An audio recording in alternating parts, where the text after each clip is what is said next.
going on, Jerome's? So obviously was very fired up last season when the Vikings were able to secure Jordan Addison, the pride of USC, fighting on at number 23 overall, run of 4 wide receivers. The Vikings got the best of the 4, and he turned in a phenomenal rookie season. Now, it should be said, Jordan Addison is a quarterback's best friend. Wherever Addison has gone, quarterback success has followed him because as a sophomore, true sophomore, again, 18, 19-year-old dude out there playing ACC football, won the Biletnikoff Award at Pitt.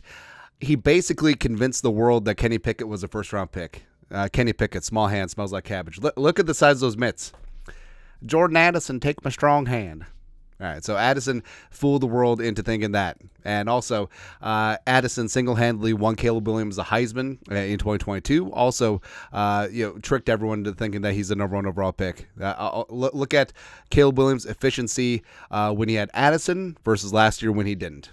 Not saying, I'm just saying. That's all. And then last year, Addison, where the Vikings don't beat the 49ers without Addison. Just saying. But Addison secures Kirk Cousins $100 million, totally not tampered with, from the Hotlanta Falcons at age 36, coming off a torn Achilles. Just not saying. So I do think that slinging Sam Darnold, another man of Troy, or J.J. McCarthy, they're going to be fine. They're going to be fine with Jefferson and also with Addison. Last year, Addison, his rookie debut, 70 catches, 911 yards, 10 touchdowns. Now, I mean, he would have been the talk of the league in terms of rookie receivers, except for, Puka exists. That happens, man. But Addison, this year 2, loading, and he is looking good.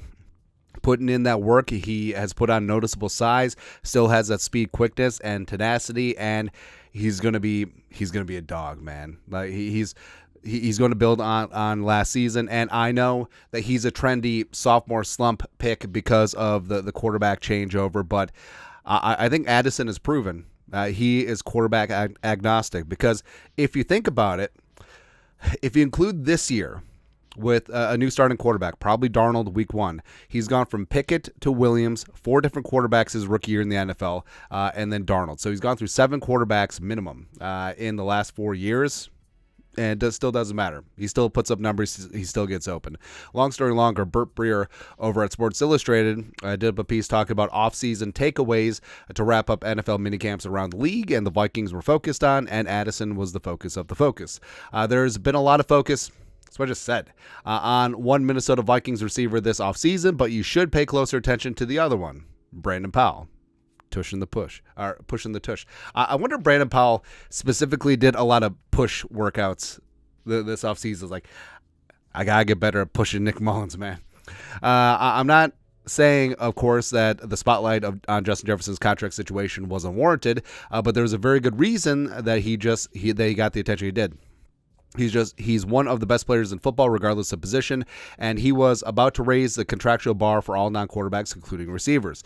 That said, Jordan Addison's growth has created buzz in the Vikings facility. With Jefferson away for most of the offseason program, Addison's progress really showed up. He came back physically stronger in April while maintaining the burst and body control that made him a first-round pick in 2023. And without Jefferson around, it's easy to visualize how Addison has the ability to be a real number 1 down the line and create a pick-your-poison problem for teams trying to defend the former USC standout Jefferson and tight end TJ Hawkinson, aka the Sons of Anarchy, all at once. And Addison has been putting in that work.